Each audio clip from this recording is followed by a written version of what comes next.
Good morning, respected guests and expert speakers. I am Kyung Jung, the Vice Head of HK+ National Strategies Research Project Agency at the Center for International Area Studies of Hankuk University of Foreign Studies and the chair of the first session. Glad to meet you. It is with immense pride that I stand before you as the chairman of this prestigious international conference. Our team, selected by the National Research Foundation of Korea for the Humanities Korea Plus project in May 2020, has been diligently working on our agenda, searching for the supranational cooperation and communication, identifying the contacts with Northern culture, and building a cultural hub for the creation of unification-friendly circumstances. Your presence here today is a testament to the importance of our shared mission. As a small step towards identifying cultural contact points with the North and establishing a cultural hub, we launched the first Culture and Strategies Forum for the Korean Peninsula and the North on April 8th of 2021. The second forum was held here on May 25, 2022. The third forum took place in Tashkent, Uzbekistan in December 2023. And the fourth forum was held on October 7th, a week ago. I am honored to invite various domestic and international experts to this international academic conference, which is a follow-up meeting. So since its government's founding on August 15th in 1948, Korea has steadily expanded its diplomatic alliances. A closer look at the history of Korean diplomacy reveals two pivotal periods of growth. The first was in 1962, when we established diplomatic relations with 28 different countries, and the second was in 1992 with 18 countries. These two decisive expansions occurred a generation apart. On February 14, 2024, Korea officially established diplomatic relations with Cuba, marking a significant milestone as Cuba became the 193rd country with which Korea has diplomatic relations, establishing ties with all UN member countries except Syria and non-UN member Kosovo. The expansion of Korea's diplomatic reach, particularly toward the North, was made possible by the Northern Policy. Initially shaped by President Park Chung-hee's June 23rd declaration in 1973, the Northern Policy was announced with President Notae's inaugural address and the July 7 declaration in 1988. Korea inaugurated an era of global diplomacy amid the successful hosting of the 1988 Seoul Olympic Games and the trend of the post-Cold War. While the Northern Policy was repackaged through successive administrations, its essential nature remained sustaining cooperation with the North.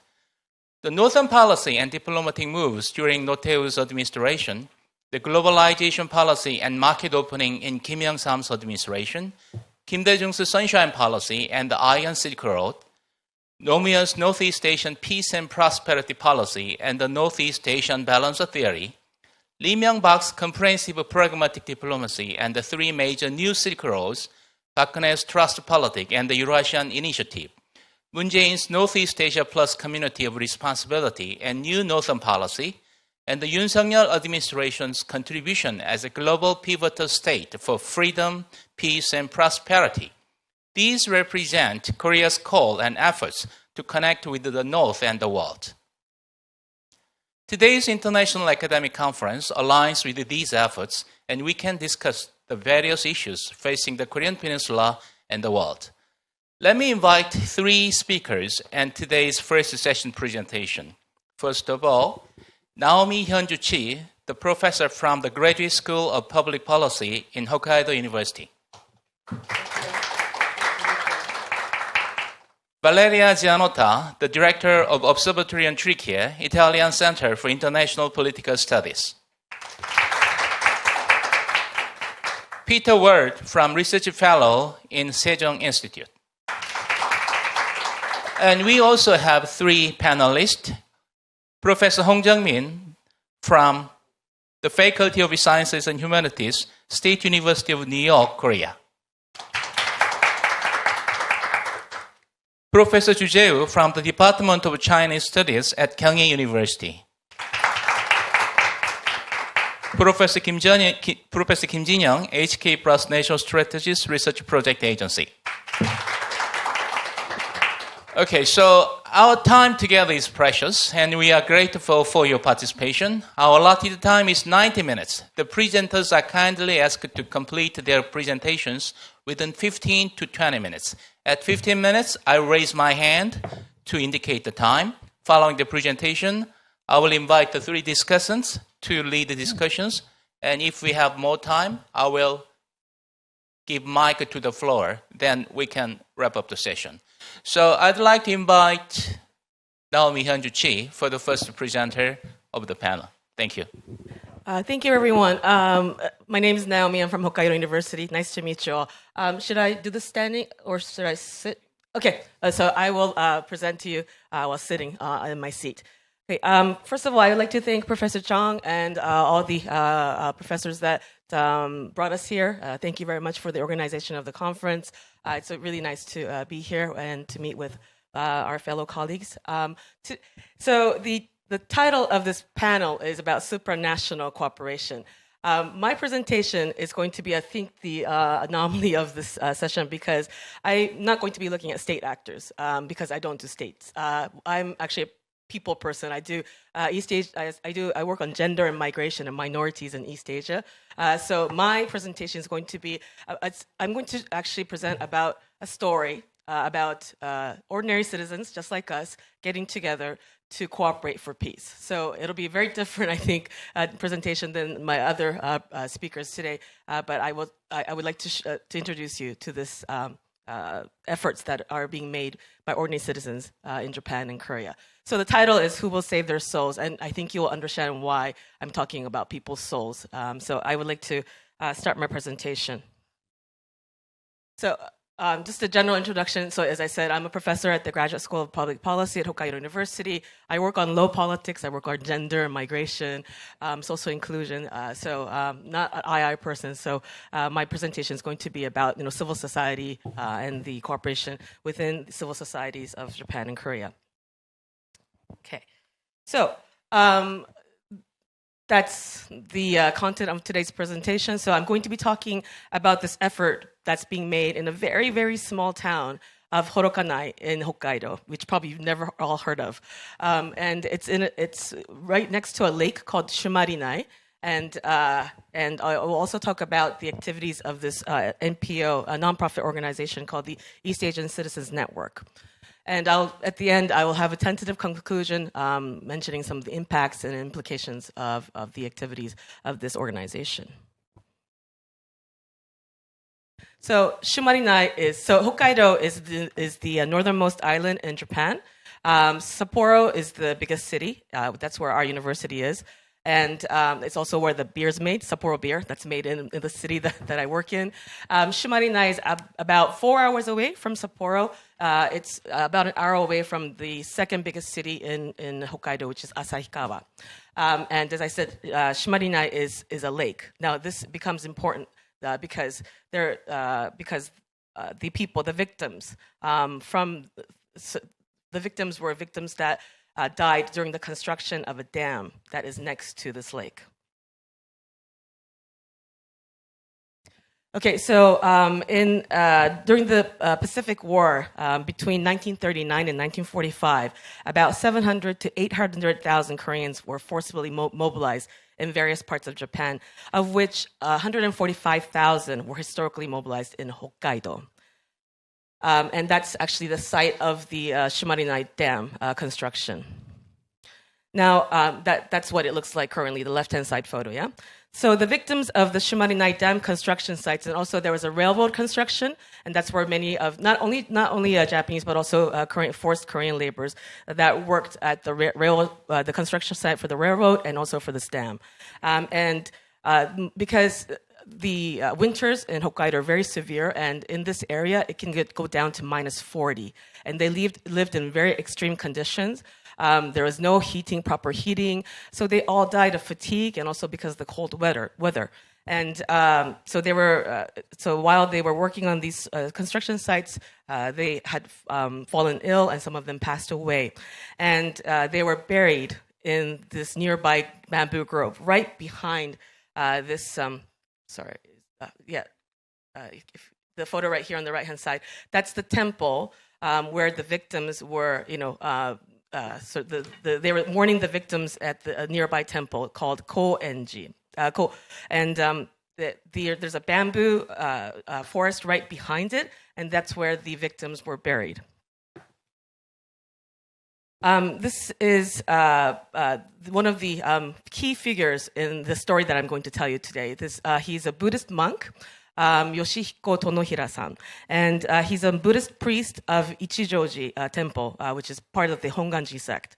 His temple is in Fukagawa, but he heard of the victims of the Korean forced laborers, and he went to Shimarinai and he started to excavate the region, and he found these mortuary tablets of the victims, and he decided to excavate them and to find the lost souls and to mourn for them. And he started this in the late 1970s and to the early 1980s.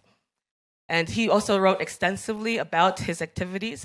This is one of his books, and he's also written several other books. But a very key figure in bringing these people together to excavate these lost souls and to mourn for them. So this is in 1995.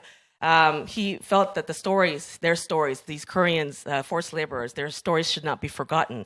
And so he wanted to share it with as many people as possible. So what he did was he decided to make an exhibition hall, which told the stories of these victims at this temple. So the temple looked like this originally, and then they renovated a little bit. And this was the past exhibition hall. And they call it the Sasano Bohyo. Sasano Bohyo means literally bamboo tombstone.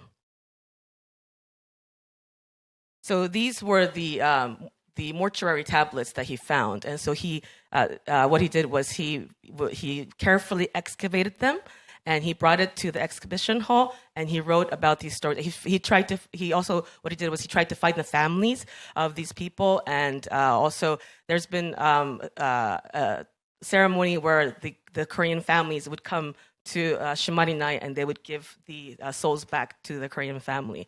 And this is one of the ceremonies on the right-hand side, the photo. That's one of the ceremonies that they had in Shimarinai.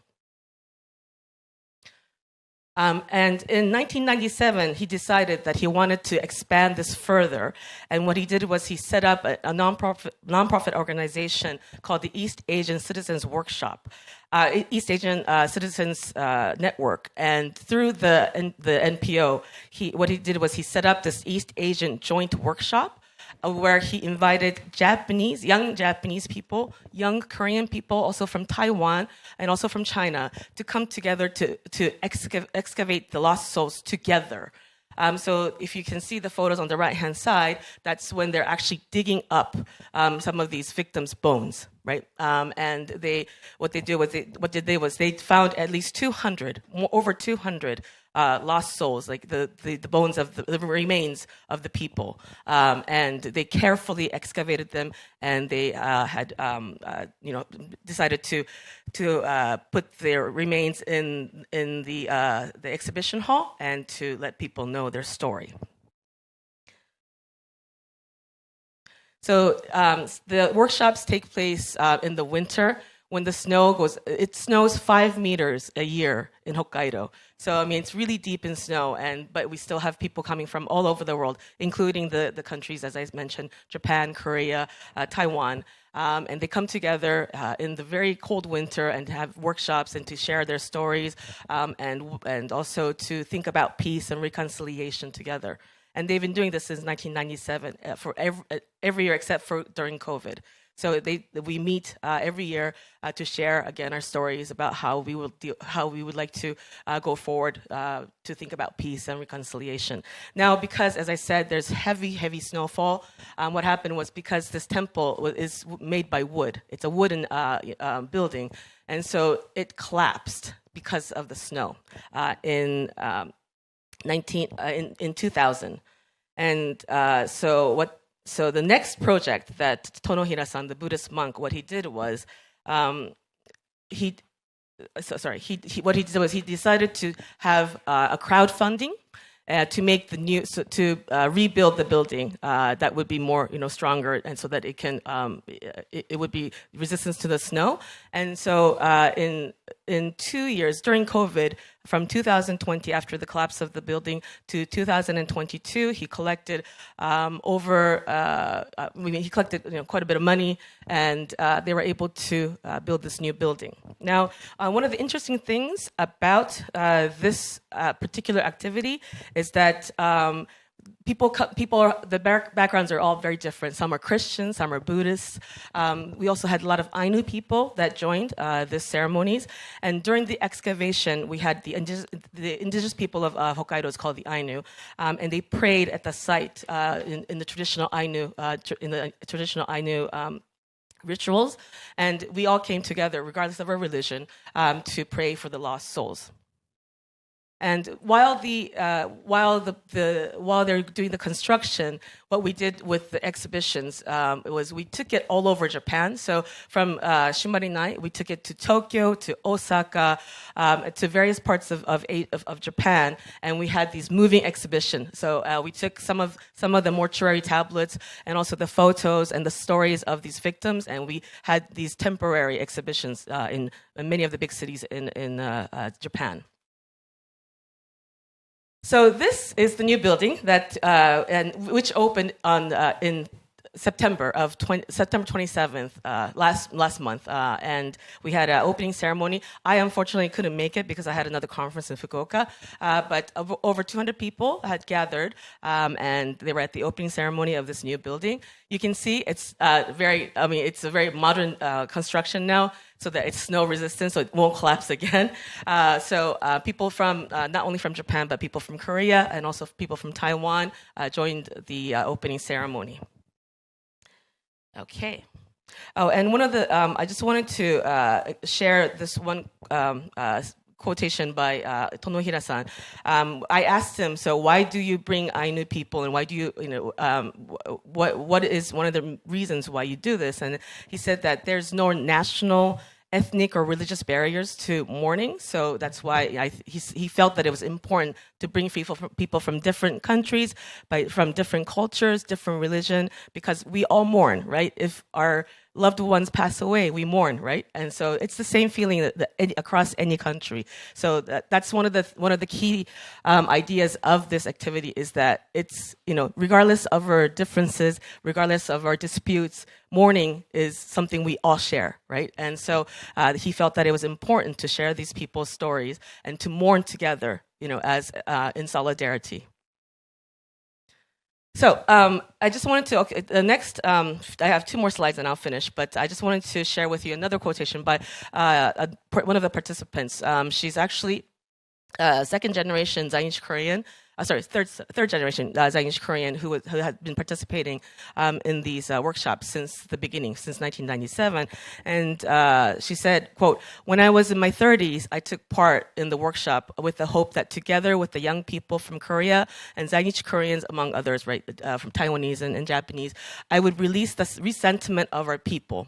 The souls that cannot be liberated. But now, everyone I have connected with through the same experience is an important friend who will create the future. The theme of the workshop is, let's dig up the past together, look at the problems of the present, and create the future together. And I hope to create such a place," is what she had told me.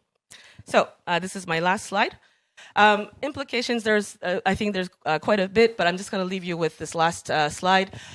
In the midst of the political problems and the turmoil in international society and international system, not only in East Asia, but all over the world, I think this kind of activity by young people gives the opportunity to think about how we can face up to the past and what we can do to facilitate the reconciliation process and to maintain peace in the region.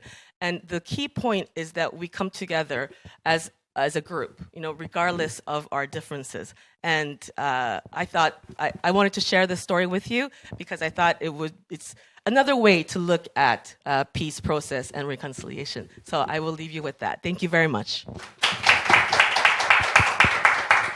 Thank you, Professor Naomi Hanjuchi. Well, actually, the title of the presentation was, "Who will save their souls?" I have to save my soul first. So, well, she pointed out the need of looking at the present, and we have to cooperate together to make a better future. And the title of the session is Building Solidarity Through Supranational Cooperation.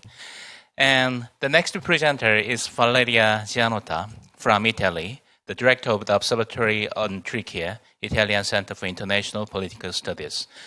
Her title is Turkey as a Solidarity Promoter. Well, the Korea wanna be the Solidarity Promoter also. So I give the mic to Valeria, so please. Thank you very much. Thank you very much for the invitation. It's really an honor to be here today. And thank you for the attendees to be here and to participate, and also to my distinguished colleagues. I'm sure they will give a fruitful contribution to the discussion. As it is my first entrance to Asia and to Korea, I feel really honored, actually, and happy to be here. And also, I'm quite happy to talk about Turkey, because I know that Turkey is a quite good partner of Korea, beside the great activism of Ankara at global level. How I will proceed in this presentation? Basically, I will provide some definition of solidarity, and then I will address the current dynamics in our current global system, which is quite challenging, I will say. And then I will entangle the role of the emerging powers, and specifically the role of Turkey as a solidarity promoter. Definitely, many scholars from different perspectives have been addressed the topic of solidarity. But the main definition that we may provide is sort of solidarity refers to a relations binding actors, binding people, individuals, but also if we arise the level of our analysis at regional, international level, solidarity is made by relations binding these international regional actors upon a spirit of cohesion. And basically, if we translate this definition into the international system, we can see that nowadays, more than ever, there are many initiatives aiming at creating a new solidarity platform within the frame of a cooperation tool, cooperative approaches and institutions, based on mutual interest and shared vision, also shared and common feelings and approaches to international politics, and eventually leading as the final goal to a new internationalism, a new interpretation of global justice, based on some specific values, basically, based on a more democratic system, a more fair system, and more accountable system. And definitely, in order to reach this topic, we need also to act and to define solidarity from a normative approach. So basically, solidarity related to a normative vision is defined by some scholars, sociologists, as a mutual attachment between people, normatively regulated by mutual and positive obligations. And I think I will start from this last definition in order to enter in the main topic, which is the solidarity within the global system throughout the return of the great power competition. How we address solidarity diplomatically is it can be addressed from different perspectives, a different point of view, throughout negotiation, throughout diplomacy, throughout public diplomacy, throughout institution building as well, throughout as well people-to-people diplomacy. And those are all approaches that they are much needed within the current global system. Why? Because definitely we are living in a very hectic time, and the current global system is going through a constant transformation dynamic. And the current global system we are living in is very complex in terms of the number of actors. They are having a stake in the international dynamics. In terms of the complexity of the issues, the issues can be just hybrid issues. There are new issues arising on the table, not just conventional issues, but also hybrid issues. And we are not well prepared in addressing all these issues, tackling different sectors from politics, from security, stability, but also economy, environment, health, as it was evident along the pandemic COVID-19. Also in terms of logistics and connection. So basically, in this global system, I will say that we are also, if we look from the polarity point of view, we are living in a new multipolar global system. And this multipolarity has been recorded at different levels, not just at sovereign national level, but also at regional level as well. And this, of course, is adding more complexity to the dynamics, and also from the point of view of an analyst, is adding, it requires a greater effort in order to understand and to make a picture of what's happening in this world. But basically, when it comes to the main issue of the global system, beside the many challenges and threats, I will say that the main issue, the mother of any other issue, is the lack of a global leadership nowadays, or at least the leadership that we have at global level, it's not effective anymore in addressing the challenges, in coping with the threats in a very effective way.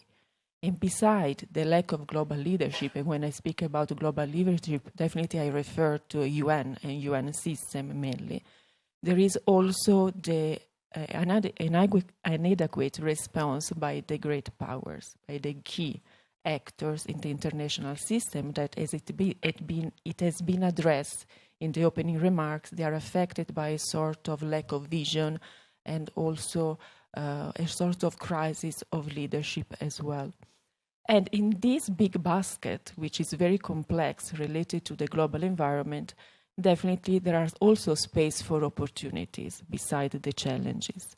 And these opportunities, in my opinion, have been taken by the so-called emerging powers. So the emerging powers are the main actors that they are trying to find their space in order to reduce the risk for their survival within a highly competing and international system made by high degree of rivalries.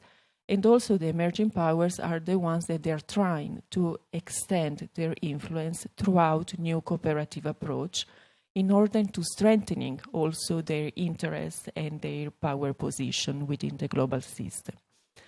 And also the emerging powers, they are the ones, paradoxically, that they are calling for a more sustainable transnational dynamics global system, a more accountable global system. Therefore, in this, I think it's pretty much adequate to mention Turkey, because Turkey, as an emerging power, has been, first of all, one of the most vocal actors in calling for a reshaping of the UN system, for calling for a fairer world. The president of Turkey, Recep Tayyip Erdogan, has been constantly reiterating under the motto, the world is bigger than five and a fairer world is possible, that we need to start changing something at global governance level in order to tackle, in order to entangle the main challenges.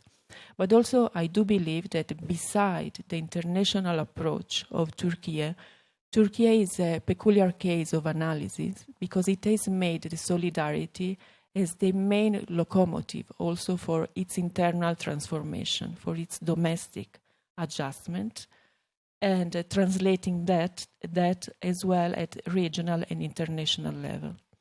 Why I say so? I say so because if we consider the Turkey political stance at the domestic level in the last 20 years, since the AK Party, the Justice and Development Party, by Recep Tayyip Erdogan came to power, he invested a lot in terms of solidarity by creating a sort of community building upon some specific values based on some emotional feelings, some principles, as well based on some community identity principle pivoting on the Muslim understanding and religious understanding of the world, considered as the cement of the relations within Turkey. as well as combine those values with a high interpretation of nationalism and the pride of being third.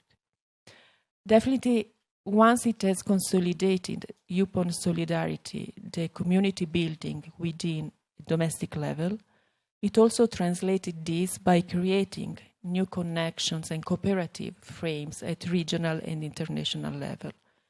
I do believe that the turning point of Turkey's regional international approach was evident after the second mandate in power of AK Party, and it was globally evident during the so-called 1 minute crisis in Davos, in the meeting of Davos in 2009, when Recep Tayyip Erdogan, at the time was prime minister, he stood up by facing Peres, the then prime minister of Israel, and he left the floor by criticizing actually the Western approach, by criticizing Israel.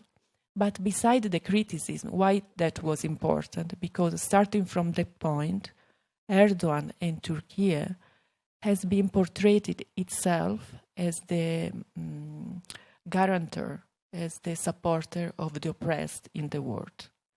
And starting from that point, it has been also recognized at regional level as the champion of the oppressed. Within this framework, based and pivoting on the same shared interests and mutual emotions and feelings, Turkey has been established important diplomatic relations and cooperative frames in the region, within the Middle East, regarding to the Islamic world, for example, regarding to the so-called Global South. And also it is becoming evident today that Turkey is rising as a supporter of the Global South, trying to integrate it into the main global dynamics as well. Internationally, this solidarity has been also evident throughout the Turkey membership to the traditional international organizations, UN, NATO, Organization of Islamic Countries, the Council of Europe, the accession process to Europe as well. Regionally, we have plenty of examples. We are here in Korea today, and I think it's quite interesting mentioning the same belonging of Korea and Turkey in the MICTA mechanism beside Mexico, Indonesia, and Australia. Turkey also, upon the solidarity principle, have been part of the G20, and Erdogan, if we analyze the speech, has been talking many times about solidarity. I can provide some example. Let me find.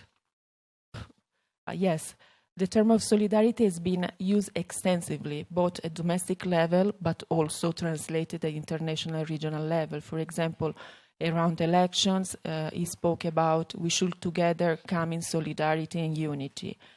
Along the UN General Assembly, both in 2023 and in the most recent one in 2024, Erdogan called for unity and in solidarity in addressing the challenges. Within the Organization of Turkish States, Erdogan stated that the Turkish would act in unity and solidarity. And also within the G20, he referred many times to the international solidarity as a must. And then, of course, on the top of everything, the struggle of Turkey as a vocal actor within the international system in calling for the reform of the UN Security Council, which is no longer reflect the distribution of power within the international system. Therefore, it is a priority in order to address the challenges and the threats that we are all facing. I've done. So basically, by resuming, but I will elaborate further for the publication, I would like to say that throughout institutional building and community building domestically, Turkey has been able to arise as a new balancing actor in the global dynamics, also as a promoter of new cooperative approach for the sake of a better or a just global justice. Thank you. Thank you, Valeria. Turkey loves you. We also love Turkey. But you pointed out the role of Turkey as a solidarity promoter, and it reminds me of the campaign that was supported by the President Erdogan, the world is bigger than five. And I also agree with him. And actually, our agency held the seminar to support the idea of the world is bigger than five regarding the reconstruction of the United Nations. And also, well, now the Erdogan went one step further, and now he emphasized the century of Turkey nowadays. But I understand why he argues that kind of slogan as a slogan of the country, because as a promoter of solidarity in the region, not only in the region, but also all over the world. And we can find some similarities with Turkey. Well, as the Korean government argues that we want to be a pivotal axis in Northeast Asia, even though I doubt that we have enough power to arbeit other countries to follow our, orientation. Well, anyway, thank you for your presentation. And the last presenter is Peter Ward from Sejong Institute, please. Thank you. Thank you, Professor Jung, for hosting our panel, and thank you to the Hankook University of Foreign Studies for making this conference possible. I feel like the angel of death at a happy party. The one who comes, the Grim Reaper who turns up at the Halloween, not the Halloween party, at the Christmas party. So the Christmas party, you're all there to celebrate a wonderful, or the potential for a wonderful new year and a happy time together. And here I am, come in to tell you, actually, no, I'm going to take you all and you're all going to hell, because I'm going to talk to you about North Korea. And North Korea is the perfect example of where supranational cooperation goes to die, and where supranational cooperation either does not produce the results you want, or unfortunately produces the opposite results. And I was very moved, actually, to listen to Professor Chi's discussion of how supranational cooperation can evolve at the grassroots level. It's so important. And so sadly, we can't really do that in North Korea. Dr. Giannata, I'm sorry if I mispronounced your name, it was really interesting to listen to what you had to say about the constructive role that Turkey can play on the world stage. And obviously, South Korea is trying to play such a role as well, absolutely. But unfortunately, at least as of now, North Korea is definitely not in the region or in the world, unfortunately. So I'm conscious of the fact that as the Grim Reaper, I am very unwelcome. So I will try and keep my remarks brief, and I will try and be as hopeful as possible. But when we look at the North Korean situation, we see what the absence of, or the failure of, I would say increasingly the absence of, but before the failure of supranational cooperation can look like. So in the Cold War era, North Korea did not embrace supranational cooperation beyond its own reconstruction in the late 1950s. North Korea did not join Comecon, the CMEA, the Council on Mutual Economic Cooperation and Assistance, which was the Soviet Union's rough equivalent of the European Union or the European Economic Community. North Korea eschewed supranational cooperation because it saw it potentially as a threat to its economic, political, and military autonomy. It was probably not wrong. It was certainly supranational cooperation at its root implies the loss of some sovereignty, the pooling of sovereignty. I think of the European Union, which my country obviously left. But one of the reasons why the UK left the European Union was because it required the UK to give up some sovereignty over its own budget, over its own immigration system, famously and probably most importantly for the referendum. And North Korea does not want to be involved in such schemes, very much at least. Having said that, it has been prepared to submit to diplomatic processes in the past, which could be, if one were to squint, described as supranational. I'm not really sure if the term applies, but if we look at, say, the six-party talks, for instance, which involved Japan, South Korea, China, the United States, Russia, and the European Union, if I remember my sixth party correctly. North Korea was, actually the sixth party was North Korea, I think. So the European Union wasn't involved. But these processes involved multiple partners coming together to discuss this incredibly important security issue in Asia. But this process largely broke down, and in a funny way, quite similar to some other supranational institutions we've seen in the past. On the surface, it was supranational, but in practice, it was a forum in which the Americans and the North Koreans could meet and have a chat, and everyone else was kind of there to sort of smooth out the process and make it easier, as it were. So China acted as a convening space. South Korea sought to encourage the United States and support the United States in what it was doing, and same with Japan. And Russia and China also tried to support North Korea in what they were doing. But anyways, this process broke down and was replaced by nothing, at least initially. So North Korea rapidly began to pursue nuclear weapons with a renewed pace in the early 2010s, and we converged on the second massive crisis of 2017 with no negotiations and no real discussions between North Korea and South Korea on an ongoing basis, or the United States and North Korea. Even China, its relations with North Korea were pretty bad between the 2013 to 17 period. But then we had this. So we escalated to the point of rather terrifying crisis in 2017. There was talks of military action against North Korea on the part of the United States. The Chinese went so far as to cut off North Korean access to oil. This was in 2017 again. Or they cut the supply of crude oil and refined petroleum products to North Korea. I'm not sure if they completely cut it off, but anyways, the data indicates they substantially cut it back. And then the North Koreans decided to come back to the bargaining table. And they kind of pursued a multilateral approach, right? So they sought to improve relations with China, but they also used South Korea as somewhat of a mediator. And for a time in 2018, things looked great, or they looked very exciting. One of my mentors was one of the people sort of trashing the whole idea in public for anyone who would listen. He got invited to some government events and got into a bit of trouble for just saying, nothing's going to happen, nothing's going to come of this, and North Korea will eventually go back to testing missiles because there is no way to fix this problem. And it made him quite unpopular, but he's quite popular again now. But at the time, at least, I was very optimistic because I was young and young and full of vitality and excited about the future. I still kind of am, but less so excited about the future of North Korea. But what we saw is that North Korea was systematically trying to manipulate each partner, as it were, and also use multilateral processes to do that. And it kind of failed, but in some ways it also succeeded. Thereafter, North Korea has largely rejected negotiations with the United States and South Korea. It has sought to perfect its missile and nuclear weapons capabilities, which target both South Korea and the United States. And it seems to be pursuing a strategy of trying to drive a wedge between South Korea and the United States over weapons that target the respective countries. Now, I'm not going to go into too much. I understand this is a dialogue about solidarity, and you probably don't want to listen to me talk about tactical nuclear weapons.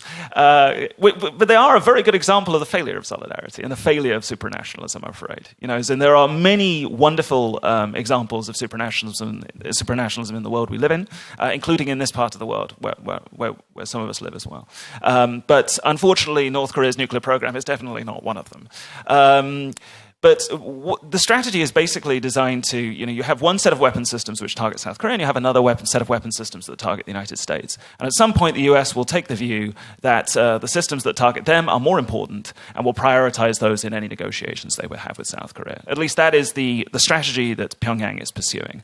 And that is designed to not only endanger the US-ROK alliance, but also emerging supranational or intergovernmental, multilateral cooperation that we are seeing in this part of the world between Japan, South Korea, and the United States with respect to the North Korean nuclear threat. And it's a cunning strategy, but if I'm talking about it, then everyone must know about it who has any power to do anything about it. So we'll see how it plays out. But it's interesting. I referenced it just a moment ago. We are seeing the emergence of supranational cooperation in East Asia and Southeast Asia to try and deal with this problem. Or at least that's kind of how it appears from here, to some extent. From Washington, to some extent maybe, but obviously the United States is primarily focused on the emerging threat. emerging may be the wrong word. From Washington's perspective, the emerging threat of China. I'm not taking a view on whether it is a threat or not, although if you go to Washington and look at it from there, I can see why they think so. So the trilateral we're seeing between South Korea, the United States, and Japan, from Washington's point of view, is primarily about China. But from South Korea's point of view, obviously, it's primarily about North Korea. And yet again, from Japan's point of view, at least so far as I know, from talking to Japanese interlocutors and seeing what the Japanese government says, this is primarily about Taiwan, the first island chain of which Japan itself is also a part. So we see these sort of cleavages in this emerging trilateral order, but nonetheless, the North Korean nuclear issue is somewhat, one could say, fostering intergovernmental, supranational, multilateral solidarity between two countries. Permit me to be very blunt. I think that there's not much love lost between Japan and South Korea, sadly. There are a lot of issues that are unresolved, and there's a tremendous amount of anti-Japanese sentiment in this society. But nonetheless, at least for some elements of this society and some parts of the political elite, there is an understanding or a view that at some point, they're going to need to get, now is the time really, to get closer to Japan and to support bilateral and multilateral cooperation also involving the United States to try and deal with the escalating threat of North Korea. I've already used up 10 minutes, so I better get on. I better get moving. On the other side, what we also see is with Russia and China, North Korea would like more supranational cooperation. Probably not of the pooling of sovereignty type. I don't think they're interested in creating an Asian Warsaw Pact or an Asian CMEA for the new era or an Asian European Union. They're not interested in ceding large amounts of economic or political sovereignty to China or Russia, or rather ceding it to a supranational institution that would involve those countries as well. But what they are interested in, obviously, is more support from those countries, not just economic support, which they are receiving plenty, but also potentially political support and military support. Now, it's kind of ancient history now, and it happened before I was born, but I do love to go back into the history of things when I can, because I like to look for instructive lessons from the past. And what I found quite interesting, actually, was to look at the history of Russo-North Korean cooperation, or Soviet-North Korean cooperation. And back in the day, back in the late 1980s, the two countries used to have military exercises together, used to have joint naval exercises. And the North Koreans kind of alluded to their hope that there would be trilateral military exercises between Russia, China, and North Korea. This was last year. Now, obviously, military exercises at the lowest level don't involve much supranationalism. But if you really want to combine multiple forces, you're going to have joint standards. You're going to have some form of communication channels that facilitate joint action. And this will require, well, it's not the kind of supranationalism we want, sitting here in South Korea, but this will probably require something that, if you squint yet again, could be looked at as being a bit like supranational solidarity. Now, China is not interested in this, or at least it appears not to be interested in this at the time we find ourselves now. And one of the reasons why is because obviously China wants to be friends with everyone. China is the world's largest merchandise exporter. It's the world's largest manufacturer. It has incredibly important economic relationship with the United States. It would like to be, obviously, like everyone, less dependent on the outside world. But Chinese policymakers are realists, and they understand that they cannot just get involved in harebrained schemes dreamt up in Pyongyang and Moscow, which will seriously damage their economy. So these forms of trilateral cooperation maybe we could say supranational cooperation are not really happening. And China is making as much noise as it can in public, and also signaling indirectly as much as it can in public and private to indicate that it is not interested in these kinds of activities, and it takes a very dim view of Russo-North Korean cordiality. So since Russia's invasion of Ukraine, we've seen relations between Pyongyang and Moscow substantially improve in many ways, including especially military cooperation. It's probably the most worrying from the point of view of people sitting here and also in Europe as well, because North Korea is not only being probably supplied by Russia with food, which hopefully that will be helping the North Korean people, but also with money and potentially with technology too. And I include some references to that in my presentation document. But we're seeing, we don't know the extent of this cooperation, and we don't know how far it could go, but it could be very, very damaging to security in the region. So I'm afraid, as the angel of death, I'm here to inform you that while my fellow panelists and I'm sure many others in the room have wonderful and really important examples of how supranationalism can work, how it is working, and how it will hopefully foster a more peaceful and prosperous world in the future, I'm here to tell you, if it doesn't work, it can lead to an almighty mess, like the North Korean nuclear situation, which is both threatening to security here, but also threatening to security across the region and across the world. As you all know, South Korea is economically a vital part of the global system. It is emerging regional power politically as well. The sky's the limit. It depends upon the imagination of this country's leadership and its people as to how far this country can go. But the prospects are definitely bright. But it faces an existential security threat at the same time, like very few other countries in the world face. An emerging regional nuclear power that threatens it regularly with annihilation if under certain extremely, shall we say, vaguely worded conditions were to be met. And in such a situation, I mean, we see how important cooperation is, how important supranational solidarity is, and what its absence looks like. So I will leave my remarks there, but it's wonderful to be here, and I look forward to talking some more with you all. Thank you, Peter. I have to say 2 words. I've never been optimistic with North Korean nuclear weapons. And number 2 is that supranational cooperation is impossible when it comes to North Korean nuclear weapons, because we expected that China and Russia would take a certain role when we invite them into 6-party talks, but we witnessed all in vain. And also, I still remember Robert Galuch when he confessed, when he signed on Geneva Treaty in 1994, we expected that North Korea would collapse down within 5 years. So that's why we signed on the treaty. We expected that we don't have to keep it. Alas, okay, so inshallah. We have we have 3 presenters' presentation, and we have 3 discussants. So I'd like to invite the 3 discussants to the, discussion of these important topics, and I will give you, 10 minutes for each of you. And within 10 minutes, please make some comments or questions regardless of the presenter, okay? So I'd like to invite Professor Hong Jung-min first. Thank you. First of all, I'd like to thank Dr.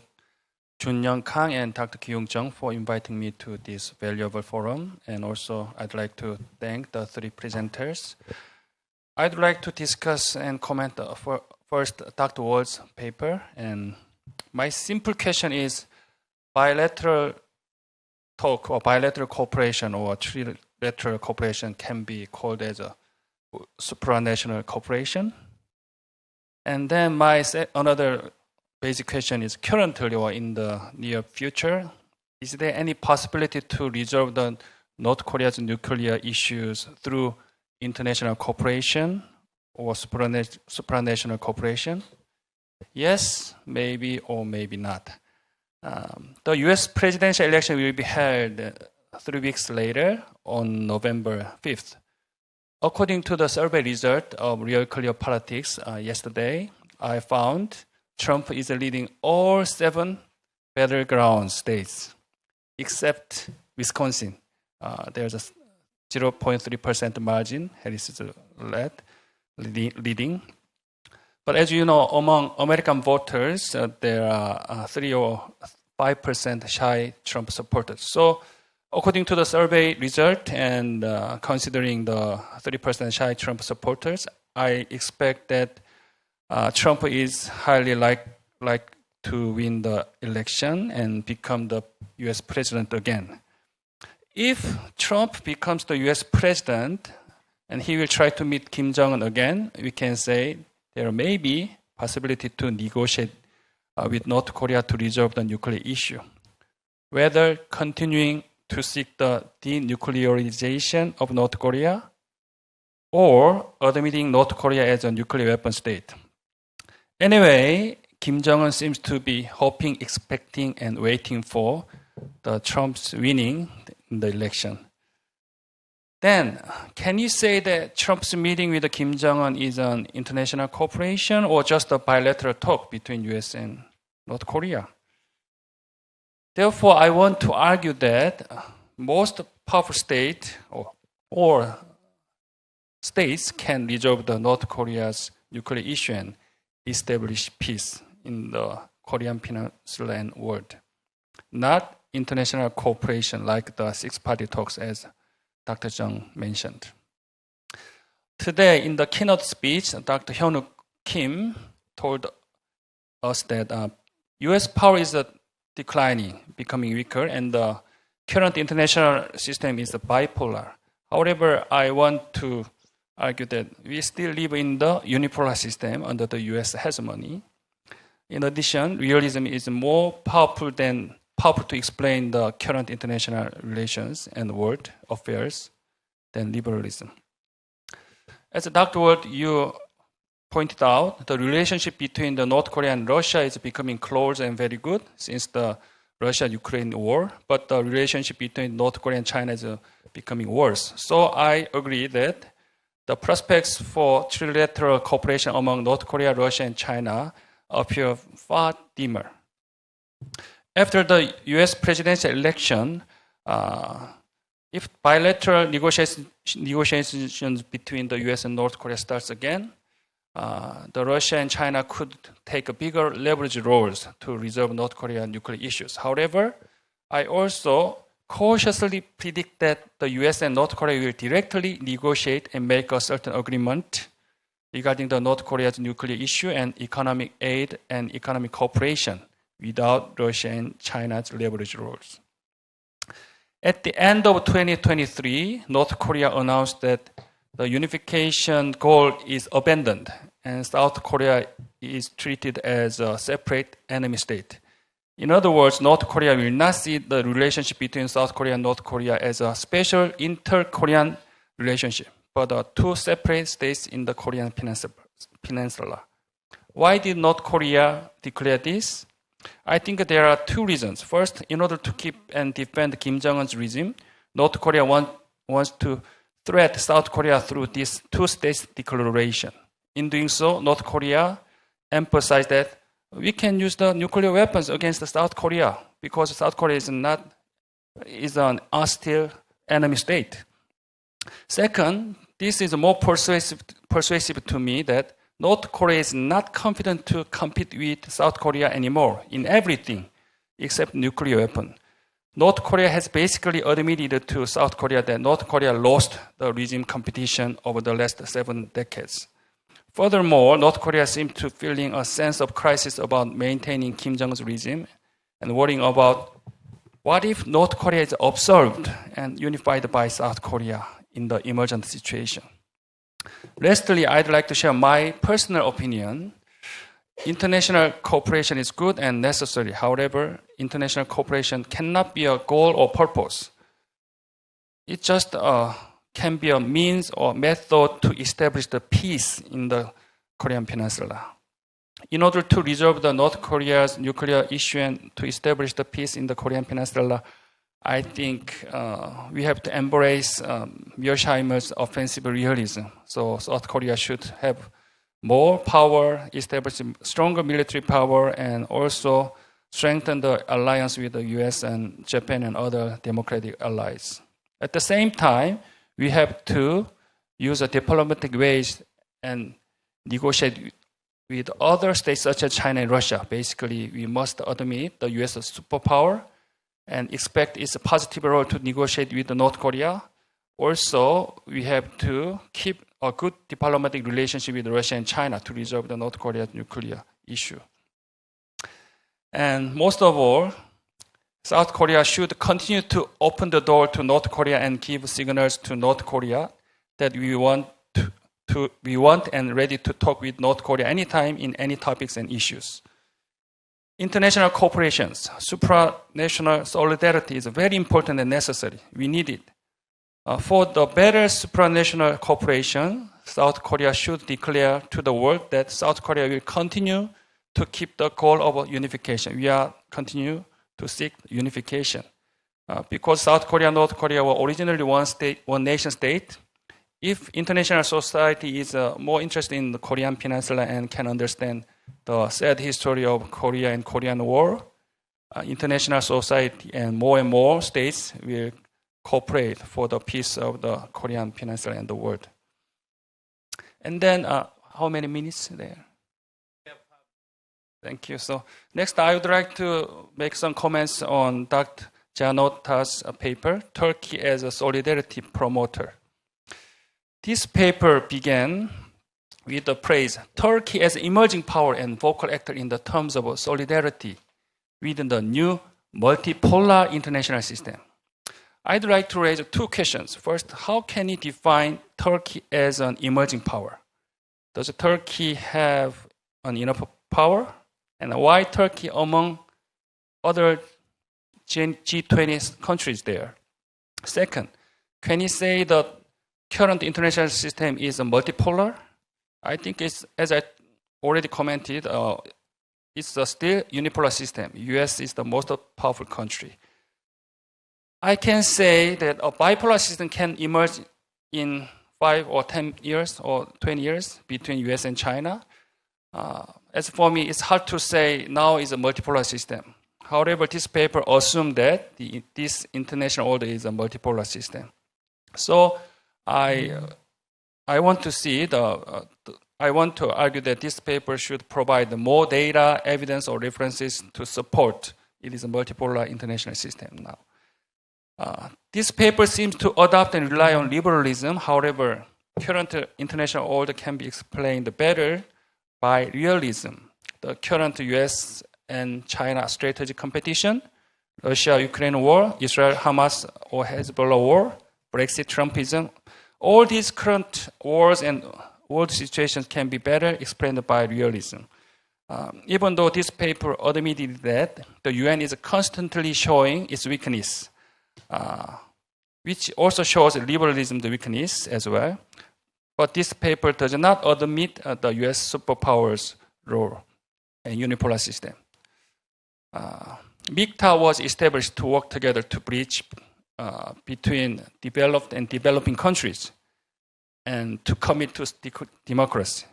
Before the MIGTA was established, BRICS was also established to work together to challenge and compete with the US-led international order. And now, BRICS is expanding its membership more. However, I'd like to comment that these most MIGTA countries and BRICS countries are not very powerful enough and cannot be considered as emerging powers except China. I will skip. And finally, 1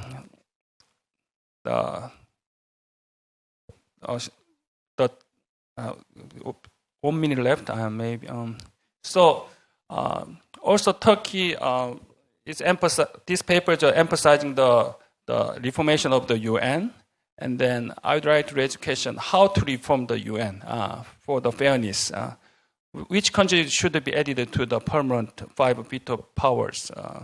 Germany or Japan or Turkey? So that's my question. And if the UN's reformation is possible and reform is possible, then can you establish the peace of the world through UN? That's my question. Finally, I would like to add one more comment. So these papers evaluate the Turkish leader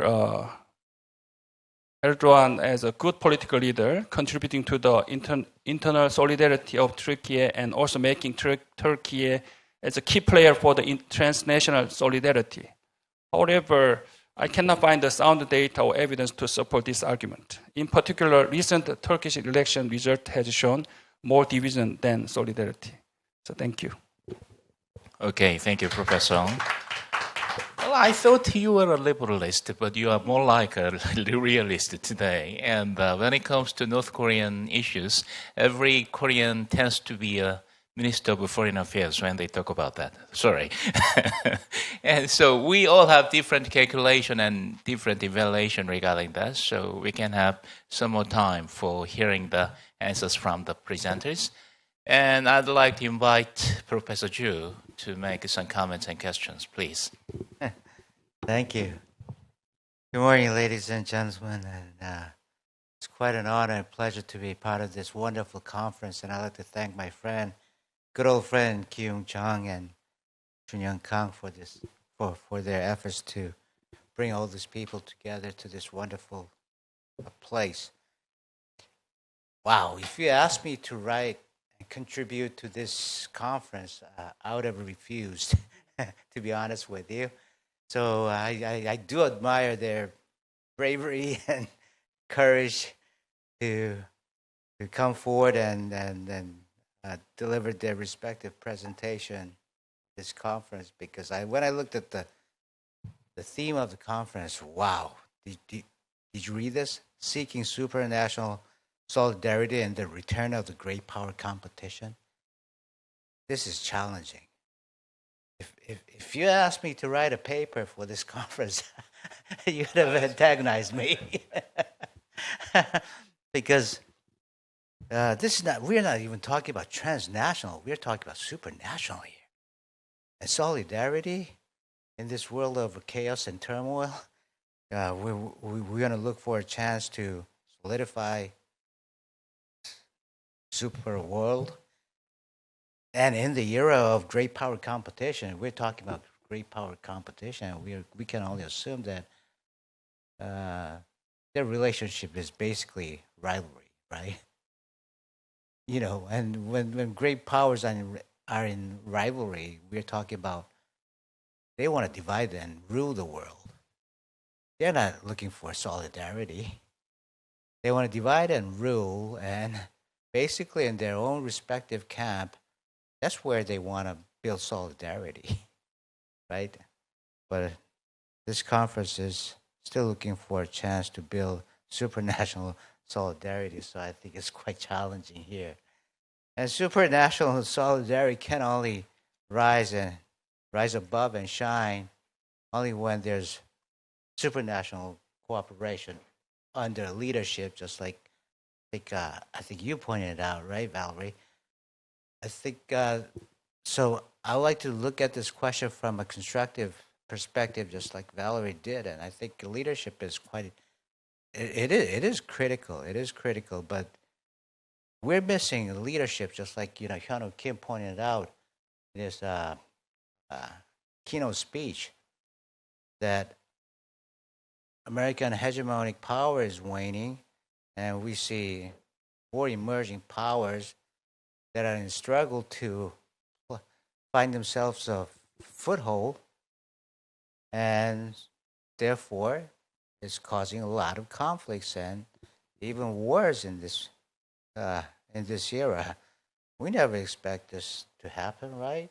At the end of the Cold War, we thought there was a chance for transnational solidarity, if not supranational solidarity, because there's not going to be a feud over differences of ideology. We're going to have all common values and universal values to share and build our relationship based on that. But who would have thought that we would be hearing 3 words, 3 or 4, it depends on the perspective. But this is the 21st century, and so the leadership question is, I think, was really critical too. When I talk about 6-party talks and its failure, and any perspective, solutions for North Korea's question, my argument always boils down to the question of leadership. Who like to assume the leadership and facilitate the bridges for all these actors, at the same time connect these actors let alone building institutions and norms and rules and so forth.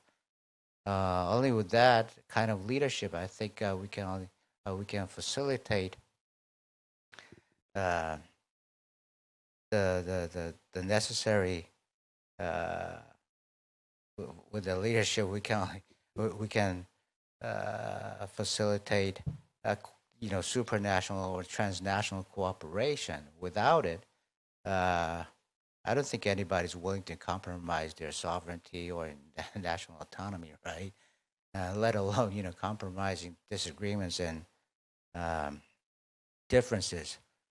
So to overcome that critical question, I think leadership question is really critical, and at the grassroots level or national level or at the global level, leadership must be in display at every level, I personally believe. So my question, from this perspective, my question goes to every one of you, and to Professor Chi, I'd like to ask what's the future direction and the expectations that Asian Citizen Network have in mind as of today, because I guess you're expecting kind of a butterfly effect here, starting at the grassroots level, and hope that prevails in this time of uncertainty. But so I'd like to ask what this network have in mind for future cooperation direction and so forth. And to Valerie, yes, leadership and Turkey. My question might be followed up with of Professor Hong. And yes, Turkey. Yeah, I understand. His president has done a remarkable job at the domestic level, but as a middle power and with supranational cooperation, solidarity in sight, what would you say his contribution at the external level instead of domestic level, or where do you see him taking Turkey and navigating Turkey to this end? And to Dr. Ward, yes, I totally agree with your perspective on North Korea and six-party talks and all the fuzzes that went on in the past. I was on the side with one of your mentors too.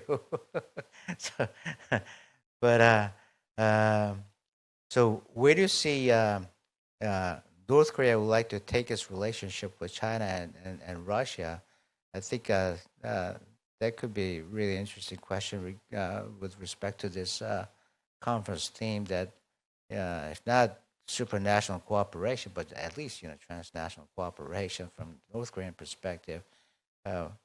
You are pessimistic about the prospective alliance among the three.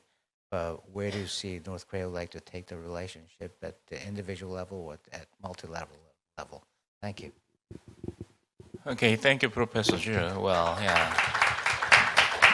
Yielding sovereignty and international leadership have long been the dilemma of the international society for improving the supranational cooperation. And your questions are really tricky. Okay, so, well, we have last discussant. I'd like to invite Professor Kim to make some comments and questions within 10 minutes. Okay, thank you.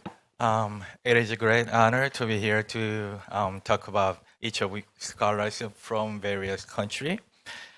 Actually, I'm icon person, so my viewpoint might be different from your viewpoint, such as, policy person or IR person. I usually, I do not believe that cooperation. There might be cooperation without mutual benefit or mutual economic interest. So my viewpoint focus more on mutual benefit rather than cooperation without any economic interest. So my first question go to the director, Valeria Gianora. It is good to know that the notion of solidarity would lead toward new forms of transnational interrelationship in the global system, although there might be high degree of uncertainty. And supranational solidarity can be considered as multi-layer relations within the notion of transnational cooperation, which can be toward more stable, democratic, and fair global system. Where is economic or mutual benefits? If you have any economic privation, you can go further, cooperation and facilitating the mutual, cooperation or supranational cooperation. And you also argue that the solidarity relation can be developed in the realm of public diplomacy, aiming at involving the civil society at the community level and toward the more higher level. However, we might experience that lack of driving force can cause to drop the private firm's participation. Were there any fruitful outcomes from the government-centered public diplomacy? And if you have, give me an example. In addition, there are less systematic in terms of how to develop the solidarity relation. How could Turkey be a key player in international and regional dynamics for in either further or new international cooperation or transnational cooperation? Dr. Valeria argued that Turkey as an emerging power and vocal actor regarding to solidarity within the new multipolar international system currently, do you think that your government can attract active participation from private sector, not community level or higher level? I usually, if there is no participation from private actors, cannot attract more facilitating participation at the community level. And so please give me an example of that. Regarding Dr. Peter Ward, present North Korean and prospects for international cooperation to resolve the nuclear issue, but you focus more on a stick rather than carrot.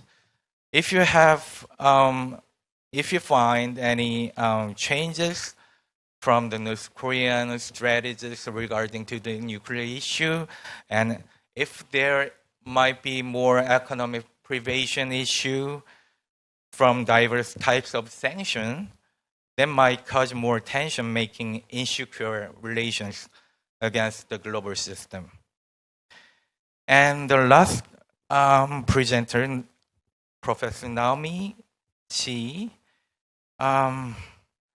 I couldn't find any theoretical foundation about your research.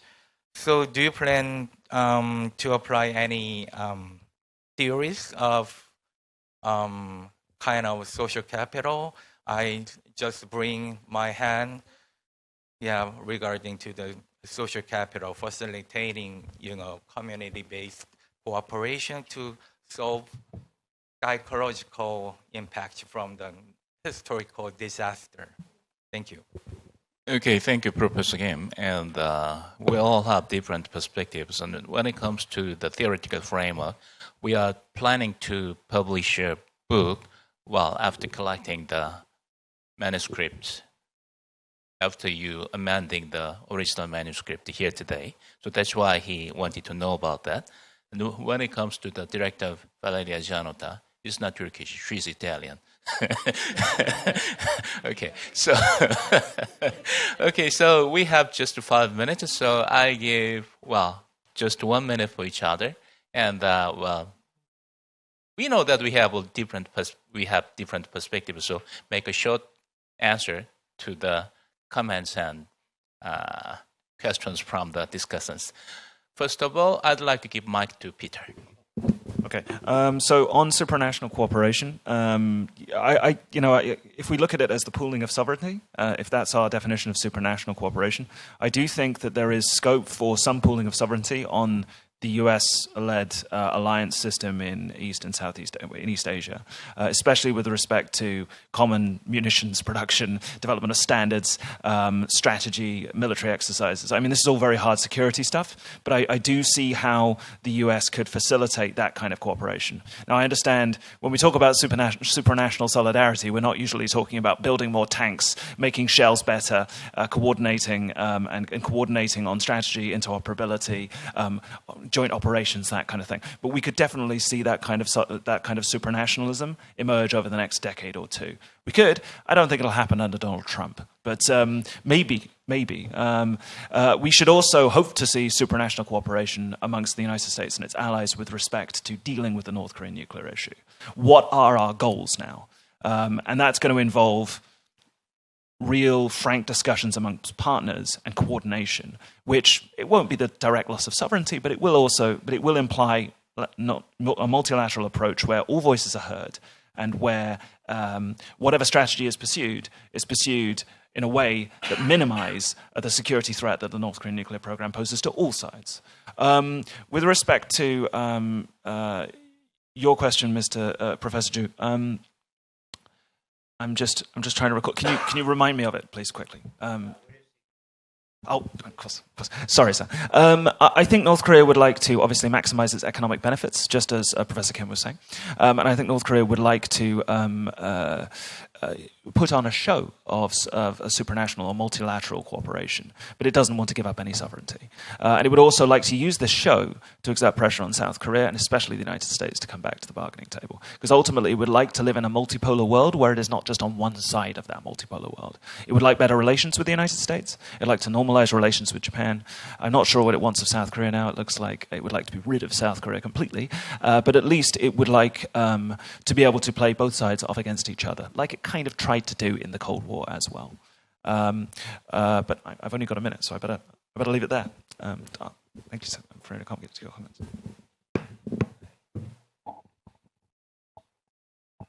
Okay.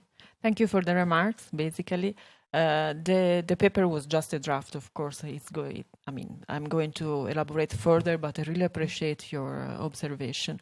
Basically, how I perceive the global system, I see that US is not in that dominant position anymore in terms of influence. I mean, the American influence is eroding. That's why there is space for the emerging power to spread some other vision and to create some cooperative framework. I have been living in Turkey for the last 50 years. I'm not a Turkish, so it's not my government, but I've seen how in that region the dynamics are totally different as they are perceived from the West. I'm also an Italian based in Italy, so I see also the narratives in the West regarding, for example, the Israeli war on Gaza, what's happening in Lebanon nowadays, and the total inefficiency of American and the UN system in coping with the crisis. Therefore, I do believe that when I say Turkey is a vocal actor, is just pushing forward some solutions, at least for addressing the topic from a different perspective. How to reform the UN? Actually, I think there is no margin for reforming the UN, even though it's a rhetoric. We need just to maybe create a new platform. But again, this means eroding the sovereignty and the power of nation states, and it's not a feasible way to go. But how Turkey is proving to doing something at a supranational level? Basically, in different tables, Turkey has been playing a role.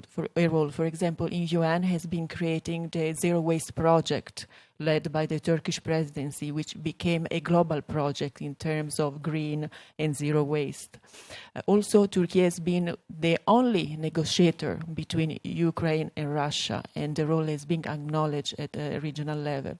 When it comes to humanitarian aid, Turkey is the first donor internationally, and also it's the actor which provided help to more than 160, many countries along the pandemic. So we can see this cooperative approach. In terms of private investment, I don't know if I got well, but anyway, Turkey is investing in some specific countries, for example, Africa. They are investing a lot in terms of soft power, education, but also there are many Turkish companies there. They are just investing in many facilities, and also Turkey is acting as a security provider. And I think this is a glue for building solidarity among the civil society as well. So I don't want to subtract time. I hope I addressed all your questions, and I give the floor to my colleague. Thank you. Thank you very much for the comments. We have a Grim Reaper on this session, but we also have an Ugly Duckling. I get this reaction all the time because I go to conferences where people talk about national actors, which of course, state actors, which of course is very important. And here I am talking about non-state actors and grassroots levels. This is very important. In that sense, I'm very grateful that you gave some comments and questions to my presentation as well. I always say that it's very discouraging at times because grassroots level activities are always it goes unnoticed. Many of our activities go unnoticed, and also we are it's very much influenced by state actors. But having said that, when Japan and Korean relations were hitting rock bottom, our activities still continued. We still had Koreans coming to Shimarinai. It's out of nowhere.